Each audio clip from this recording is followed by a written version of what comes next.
2017 ও 2022 সালের ভয়াবহ বন্যায় সিলেট অঞ্চলের আর্থসামাজিক প্রেক্ষাপট মারাত্মক ক্ষতির মধ্যে পড়ে। এই ক্ষতি কাটিয়ে উঠতে না উঠতে মরার উপর খাড়ার ঘা এসে যোগ দেয় 2024-এর বন্যা। গত কয়েক বছরে 3 দফা বন্যায় সিলেট বিভাগের 4 জেলার 35 উপজেলার অনেক সড়কের অবস্থা নাজুক। কোনো কোনো স্থানে পানি তোড়ে বিলীন হয়ে গেছে সড়ক, ব্রিজ ও কালভার্ট। কিন্তু এইসব সড়ক সংস্কারে বিগত সরকার কোনো পদক্ষেপ গ্রহণ করেনি। স্ট্রেনথেনিং নামে একটা প্রকল্প হয়েছে, যেই প্রকল্পগুলোতে আমাদের উপজেলা সড়ক এবং ইউনিয়ন সড়কগুলো সেগুলোকে ওয়াইডেনিং করা হয়েছে, স্ট্রেনথেনিং করা হয়েছে।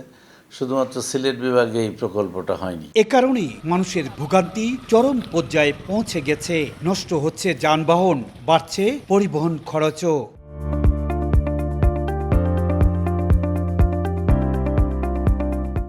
আজ বিয়ারিং ভাঙ্গি যায়, খাইলে সুইরিং ভাঙ্গি যায়, নানান জাত ঝামেলা গাড়ি। 10 দিন পর পর 5,000 টাকার কাম করা লাগে। রুগী নিয়ে এদিকে যাওয়া যায় না বা বিরাট একটা সমস্যার মাঝে আছি। বাচ্চা কাচ্চা স্কুলে নিয়ে যেতে পারতেছে না। জাফলং, সাদা পাথর সহ 5টি পর্যটন কেন্দ্রের যোগাযোগের এই সংযোগ সড়কটির বেহাল দশায় সকলেই ভোগান্তিতে পড়েছেন।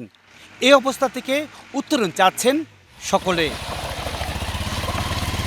মানুষ যদি আপনার বিভিন্ন ডিস্ট্রিক্ট থেকে যদি বাইরে ডিস্ট্রিক্ট থেকে আসিয়া কিন্তু শরীরের বেতা, রাস্তার বেতায় তারা গিয়ে এনজয়মেন্ট কিতা করতো। এলজিইডি বলছে ক্ষতিগ্রস্ত সড়ক সংস্কারে আগের সরকার আমলে বরাদ্দ চেয়ে করা আবেদন অনুমোদন না হওয়ায় বর্তমানে কাজ করা সম্ভব হচ্ছে না।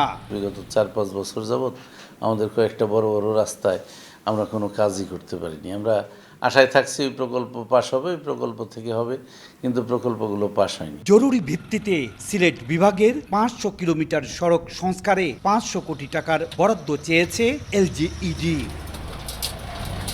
ইকরামুল কবির, সময় সংবাদ, সিলেট।